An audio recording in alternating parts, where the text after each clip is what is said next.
Hey, it's Aaron, the Metal Theologian. So, it's kind of a big occasion here. I mean, it's kind of not a big occasion because nobody gives a shit, right? But August 14th, 10 years ago is when I uploaded my first video. So this is my 10-year anniversary of this channel here. So how did I do it? Show a lot of records, don't get wrapped up in drama. And I don't know, I'm not like some fucking sage here who's gonna give you all the great advice. Just stick with it as long as you enjoy it, you know what I mean? If you find yourself not enjoying it, give yourself a little space. Stay away from the drama, don't get wrapped up in that shit. You can sit back and laugh at it like privately, but don't like mix yourself in because people do that and they're out in a hurry. And yeah, just keep it interesting for yourself. So I was thinking about, I've been thinking about it for a while. I realized a couple of months ago this was sort of coming up. And I thought about, what I might do for a thing like this. So I've been in the Record Room video. I'm actually filming this after I finished the Record Room tour. So those are kind of popular. I think the last time I did one was like 2018. So things have changed a little bit. Oh yeah, I was going to tell a couple stories of like some early days of the Metal Theologian lore. So first of all, the Metal Theologian channel was actually originally conceived of as a jazz channel. Because I was really into jazz at that time. I sort of just started discovering these videos. And I found videos by like, Derek, who everyone knows, who's been making videos obviously even longer than me. And there were a few other guys. Sonic Mainliner was around then. I could picture a couple of the others in my head who were doing their thing at that point in time, but I can't remember their channel names, and I apologize for that. But I felt like they were showing a lot of kind of obvious stuff. And sort of not digging in, and I've kind of gone back. I'm not shitting on anyone's channel here. I was watching these videos, feeling like, there's some shit I want to hear them talk about that I don't see anyone else talking about. So maybe I should do that. You know what I mean? But then by the time I actually got off my ass and like, sort of was ready to start my own channel, I had gotten back on another metal kick, and I sort of fell in a little bit with some of the older metal guys, like Greeno, very noticeably. This channel probably wouldn't exist if it hadn't been for Greeno's encouragement. And LJ, the old Biosite 1 channel, he was another one. And there's a dude from Australia whose name I can't remember, but he always did his videos in front of a white wall. He was kind of known for that. And yeah, so those guys. And VK. Vance was already showing metal videos by the time I started, so in fact, he'd been at it for a while by the time I started. Listen to little Leon Redbone next while we're doing this. Should probably keep this down too because it's actually on a label. Yeah, so that, and then the name I made up one time, actually like 20 years ago when I was living in LA. I was gonna sort of come and hang out with a friend who had a radio show on a local college station, and I used the Metal Theologian as like a title, sort of as a joke. So I remember that. So that name's actually a lot older than the channel. And it's never been very serious. It's a little pretentious, like deliberately, but whatever. Yeah, okay, so the other thing is that, as you may know, I have 2 kids. One doesn't like to be on camera and is kind of shy about the sort of thing, so I give him his space. That's fine. He doesn't have to do this. His older brother, though, was pretty into it. It was like, he was my cameraman for a lot of years. If you've been watching my videos for more than he went away to college probably 5 years ago now. So, but before then, like after the first few, you probably heard a lot of Spencer sort of chattering with the banter. That was fun. And actually, one of the interesting things about that is without intending to, I documented his voice changing. Because when he started, he was like 12 or 13 or something when he first was doing my things. You listen to the really old videos and his voice is all like high and like little kid. And then the last couple, he's like, his voice is probably lower than mine now, So yeah, it's a funny little side effect. You're just kind of doing shit, But this channel probably wouldn't exist if it weren't for him. Because when I went and sat down and made my very first video, the introduction video where I showed my Diamond Head records, at the time, I actually have more now. But, yeah, I made the video, I uploaded it, and then I went to bed. I got up the next morning, and I was like, man, what the fuck was I thinking? This is stupid. Well, I don't want to be on YouTube. What am I doing going on YouTube? This is bullshit. I'm going to take down that video before anyone sees it. And my older kid, Spencer, he came in, he was like, why don't you leave it up there for a couple days and just see what happens? you know? And I was like, okay, so I backed down. So after a couple days, I started getting friendly comments from people, encouragement. Renee, Holspa Metal, Renee from Spain, he was an old hat by when I started too, so I wouldn't be surprised if he was on like 12, 13, 15 years at this point. So anyway, I got that encouragement, that positive reinforcement, and I kind of went, hey, this is kind of fun. And, you know, one thing left to another, and here we are 10 years later, and some ups and downs in terms of the inventory, in terms of life, all sorts of things, but the channel's still going, and I'm still having fun with it, so. Yeah, so with that, here's a record room tour. One thing my younger kid's really good about is stitching the shit together, because I never edit anything. Anything you see that's edited, one of my kids did it. And now that his older brother is out, he's actually into computers anyway, so he doesn't mind. It's like no effort for him. But yeah, it's going to be stitched together into a single video. That's going to be thanks to my younger kid, so. There you go. Yeah, that's all I've got to say, man. Thanks for watching. I really appreciate people watching, too. I mean, I say that every video, but it's not worth doing if it's not for that, you know what I mean? It's all about, it's fun to make videos and to sit here and bullshit, but the real sort of heart of it is interacting with people in the comments section and in other videos and that sort of thing. Scott Waters, another one, Harmless Rebel, they started about the same time as I did. Scott was probably 6 months to a year old, something like that when I started. He was a little older than me. And Steve might have started a month or two before I did. Or it might have been a month or two after, but I think he was already doing this thing when I started. So Steve is kind of my cohort, like Harmless Rebel. He's kind of like my guy from that standpoint. And Scott to a lesser degree, but Scott was already sort of more established, you know. These are all great channels. You should subscribe to all of them. So anyway, that's all I have to say for now. So thanks for watching. Thanks for watching for all these years if you've been doing it. There are a couple of you guys in the comments section. Shout out to Mike Pope, who's been watching me for a lot of years now, and Herkimer too. Herkimer 1, you guys have been with me for a long time. Just Al is another one. Yeah. I appreciate it. So thanks for watching it, and here's the record room tour. Alright, so here we go with the record room tour. We'll see how this goes with me filming this shit myself. But yeah, so let's start out where I normally sort of sit and hang out when I'm making videos. So I'll be right here.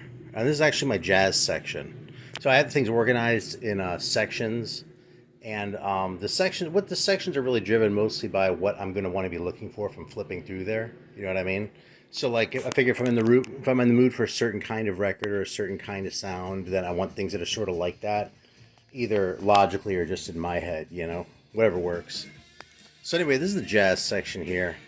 In theory, this first cube right here is actually mostly empty, so I could put shit in there instead of having like the records I've been playing all over the floor like this. But clearly that hasn't worked out too well. So yeah, and here we have, I don't know, that guy, Walter Bishop. You know, it's a jazz section. Art Blakey. So it's about 2/3 of it, and it goes down over to the end here. You can see some leftover packing materials. Then right here is a little bit more jazz. This is pretty much just my Miles Davis and John Coltrane stuff, because these sections just dominated. There were a few artists where, like, if they were stuck in the jazz section, they just totally dominated. And so this is sort of my workaround. Also, it was easier to just sort of move these over here when I expanded. So, you know, we have Coltrane records over here. I have the Village Vanguard. We have some Prestige stuff over there. And then over here is Miles Davis. And a couple other odds and ends here. Let's see, that's still Miles. A little bit of overflow from the Sun Ra section, actually, which is over here. So that's the Sun Ra section right there. And yeah, I've actually listened to all these. There's Discipline. And I've shown that one a few times. The ESP ones, early comp. Maybe his worst record right there, Strange Strings. But, you know, an A for effort, but it's not a very good record. But this one's pretty great. It's futuristic sounds of Sun Ra. Anyways, that's all Sun Ra. Then After that, the rest of the jazz is up here. So it breaks right around, well, not right around. What's this guy's name? Yeah, Minoru Muraoka. So yeah, Bamboo, that one's there. And then to the end of the alphabet, you know, Big John Patton. Who's that? Cecil Payne. There we go. And a lot of these are reissues. Like if you see like really insane rarities, I don't have a whole lot of jazz like that. Most of that stuff's in the metal section. But some of these are kind of tough to get, so. Yeah, actually. Yeah, this is one that I've never seen a reissue of. And I don't really know why. But Fire Music never seems to be on the reissue catalog for Archie Shepp shit. You know, they redo all these, these big actual ones. I understand it's different rights and that, but like this is a reissue. And this is a reissue. But Fire Music, I haven't seen a reissue that's come out like ever. And it's possible I just missed it, you know. So, you know, I can sort of go through phases with my collecting anyway. You know, I haven't bought a lot of jazz in kind of a while. Or silver. Alright, so we go through here to the end. We had a Frank Wright and Larry Young. There we go. And the last section right here, one of these deep jazz reality records. These are all great. Toshiaki Yokota and the Beat Generation. So the series I've hyped up. This is actually kind of a personal favorite, the Zero Sen one. Sunrise. It's probably the corniest of the lot, but I love it. Anyway, and then this is this whole Jazz Lisa series that Svart did reissues of. So these are all shows from Finland. Mostly, but not entirely Finnish artists. Yeah, Olli Inlahti is really good. That big band one isn't my favorite. Edward Vesala, though.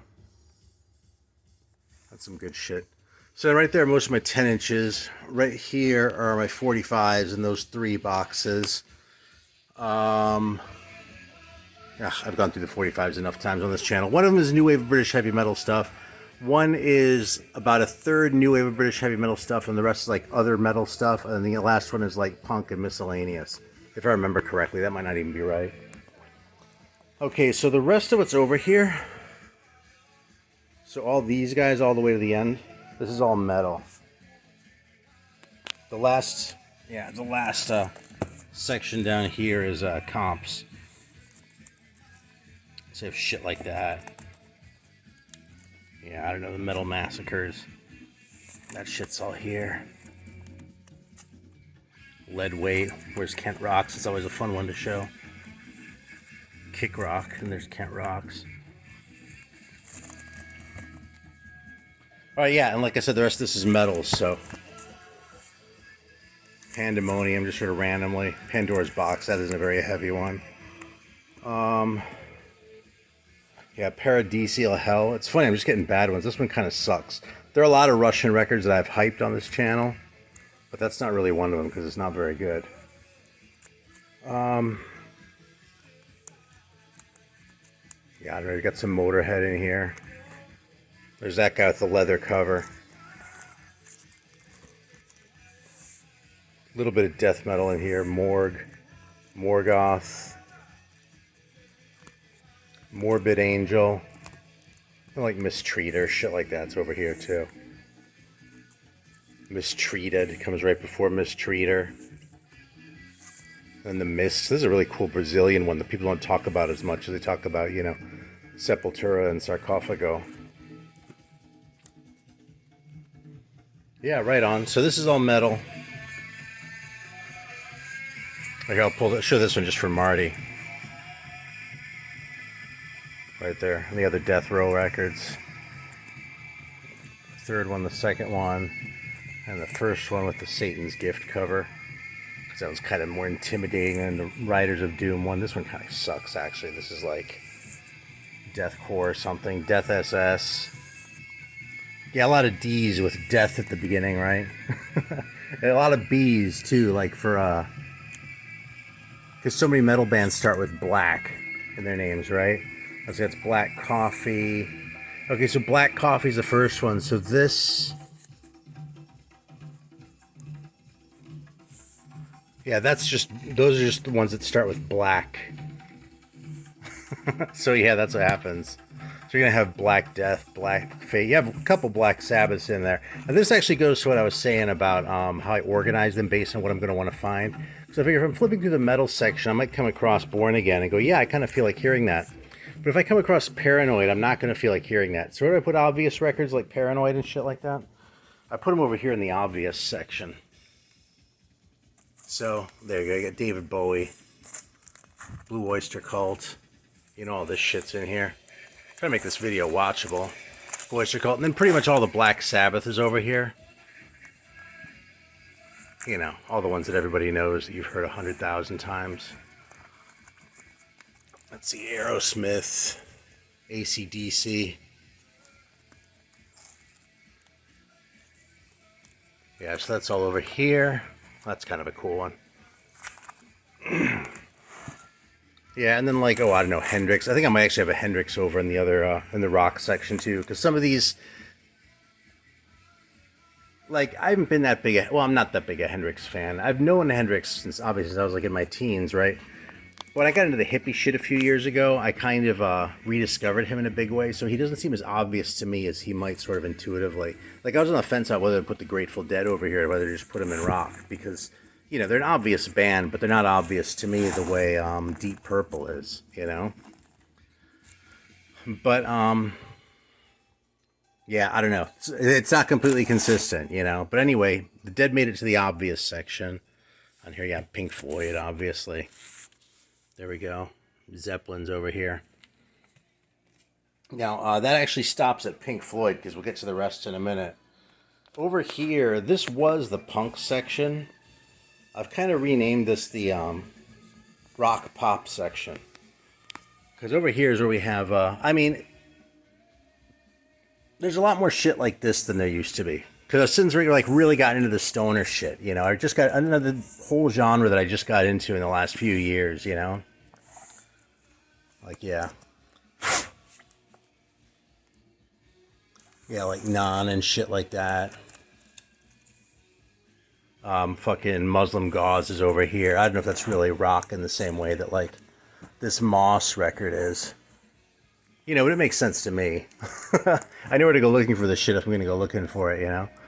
So that's all over here. We have, like, the pop group. I just have the first one by them and, like, this fucking Primal Scream record. Go figure. And the Charlotte Pressler record is right here, too. If you know who that is, you're hip. Plasmatics. You know, that's cool. There's the Michigan box. A little bit of overflow. This is like that that triple 10-inch of Cleveland bands that came out. I show it, but I can't pull it out and like do all that without setting the phone down. And then you won't see shit. Oh, this is a fun one to show too, actually. Yeah, there's my original The First Suicide record. It's hanging out.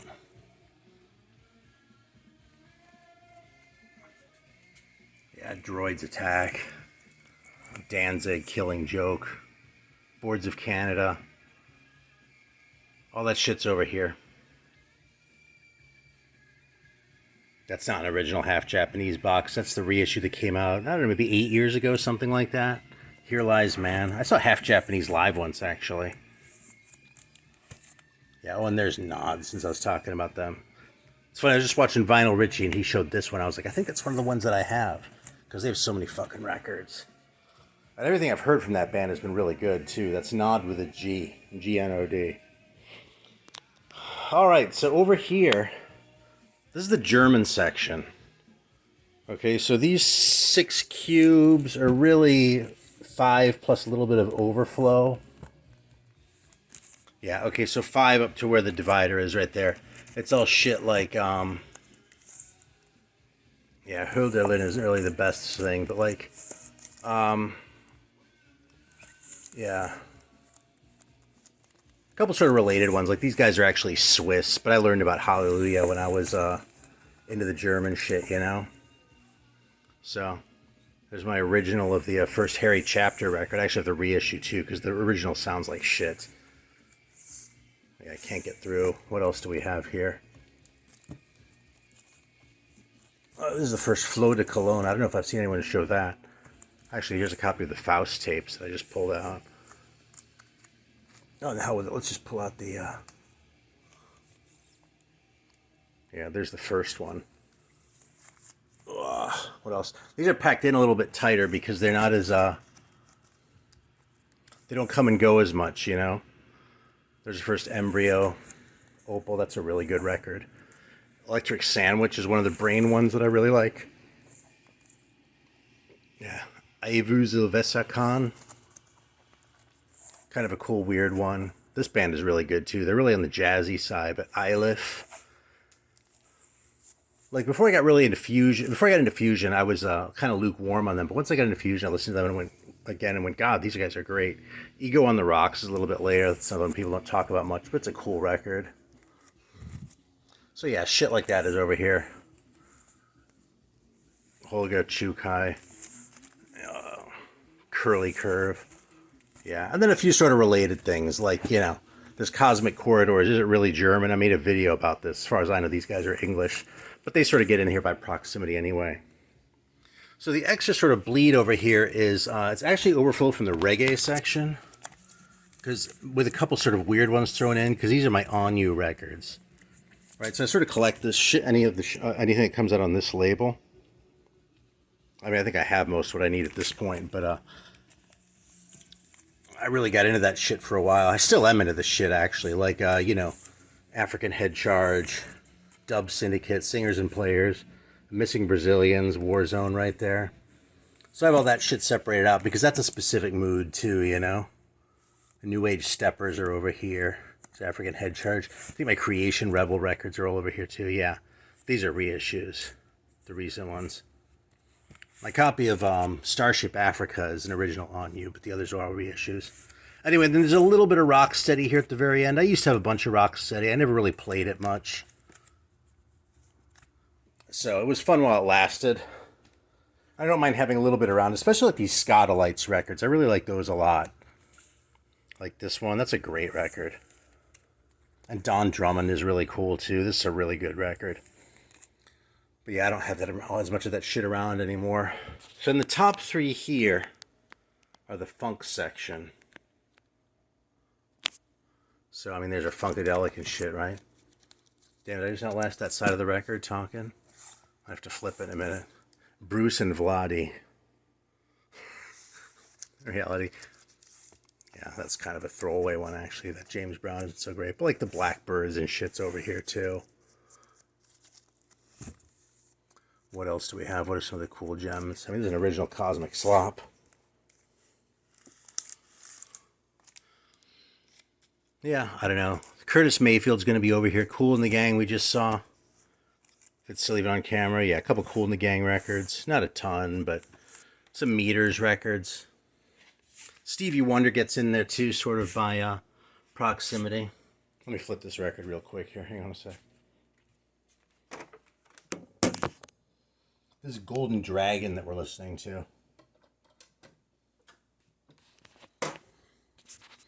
All right, so let's go back to this. So the bottom two here, I just made room because I've been really into hip-hop lately. But these two are like my hip-hop shit now. And so there's like a lot of Czarface, a lot of Death Grips, and sort of one each by a few different acts, plus the stuff I didn't let go of after my last kick. There were a few favorite ones that I had. I let a lot of that stuff go, just because I never really played it. But I had a few favorites, like the Smith & Wesson record I kept, and I kept a Gangstar record and shit. This over here, this is like new bands, basically.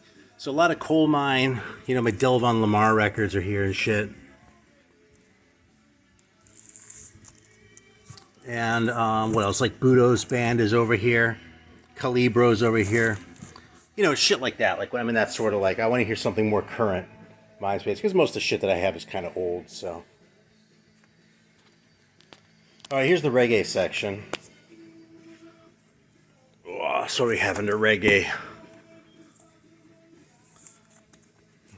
Bunch of dub comps.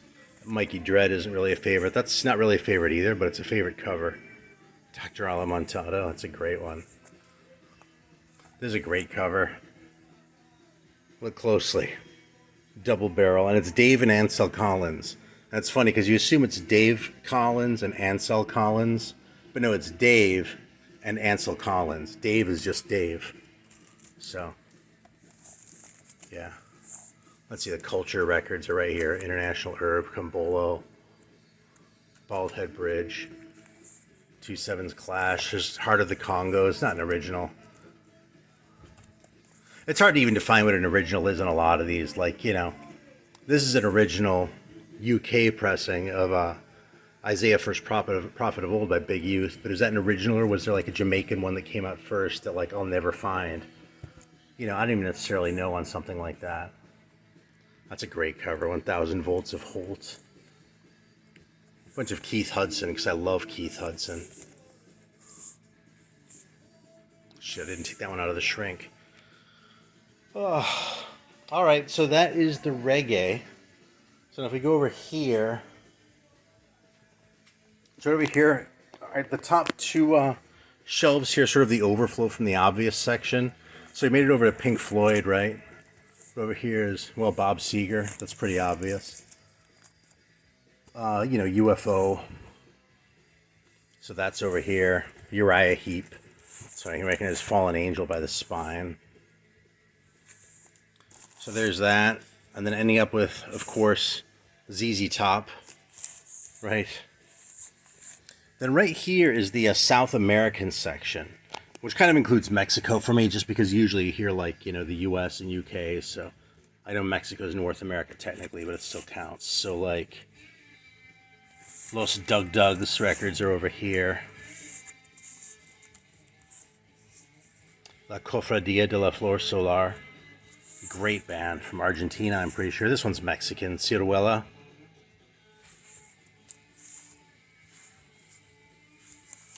Yeah. And that goes to, there's Tarkus. That's another great one from Peru. These guys are heavy, too. These guys are heavy. Like, Emerson, Lake and Palmer wish they were as cool as the band that named themselves after one of their albums, I swear. Because I could take or leave Emerson, Lake and Palmer, but Tarkus is fucking fantastic. Okay, so that goes up to here. The last one I have in here is Los Yorks, which is all covers and not really all that great. Just going through a couple others. Traffic Sound records. It's kind of a cool sleeper record. Toncho Pilatos. Alright, so these right here are my Void records. I kind of have them separated out by label too, just because I've kind of been a fan of the Void label for like, God, 20, 25 years. It's been around for a long time at this point. And I sort of forgot about some of this stuff when I was like just listening to harder shit. But then when I came back to the hippie shit a while back, a few years ago, I was like, man, I'll bet I'd really appreciate some of those softer Void records more. And wouldn't you know what I fucking do? Like that Richard Suter record that I was hyping in a recent video. I didn't really think that much of that one like years ago when I first heard it. So it was just too soft for me. But I put it on now and I'm like, fuck, this is great, man. Yeah, this one. Lavender Daydream. It's a great record. And then there's some heavier ones in here too. It's kind of an interesting mix of shit, this label. So, yeah, I've hyped, yeah, like the Boulder Dam. Morning. That's a great record, man. That's a fucking rocker too. Like there's another one that I showed a minute ago that I sort of lost track of now. Well, anyway, this doesn't need to last forever, this video. So, that's what's in there. Yeah, I think that's it. And then over here is like the old rock shit. This used to be the rock pop section. But this is now just like, I mean, it's really still rock. It's just like 70s rock mostly. Or shit that sort of belongs with the 70s rock. I can't even think of one off the top of my head. I know there are a couple from the 80s in here. As far as a couple from the 60s, I don't know. But like, you know, I have like Edgar Broughton. Yeah, these are originals. These Edgar Broughton records. And they're great. Got Budgies over here. See, this is another one I sort of thought about. Because for me, I could put Budgie in the obvious section. But I don't know, that's just not how I was feeling the day when I was organizing this shit, I guess. These guys are Dutch. So most of the foreign shit's still over here. In fact, these guys are Japanese. Condition Green. I actually thought about separating out the Japanese stuff the way I separate out the German stuff. But the fact is, I'm not as big on the Japanese stuff as I am the German stuff. Like, I spent a lot of time listening to nothing but German hard rock and prog shit from the 70s. And, I could still do that, like, a lot of the time. But the Japanese shit tends to leave me a little bit cold. It's not so much that the Japanese shit, leaves me cold as much as, I feel like there's more sort of fluctuation. Like the good Japanese records will be great, you know, like the Flower Traveling Band or Cosmo's Factory. Yeah, these guys, that's a band I fucking love. That's a reissue, but these other two are originals. Yeah, another one who like named themselves after a band's album, and then were way better than the band that had made the original album. Like I would take Cosmo's Factory over CCR any day of the week, and I like CCR just fine. It's not because of that. Oh, there's an original of that. That's from the 60s. The Witchcraft Coven destroys minds and reaps souls. Don't be fooled by this cover. This record is a rager, man. Cosmo's Factory. Oh, like in Fats Domino. How'd that end up in here? I don't know. I guess it made sense to me when I was filing it. So that's about it. The other room over here is a little bit of a disaster, so I'm not going to show it. But I do have 2 more cubes like this that are like the classical section, quote unquote, and that's mostly like electronic shit. And yeah, I think that's it. So thanks for tuning in. Yeah, I'll reply to comments. Always appreciate people stopping by. Take care.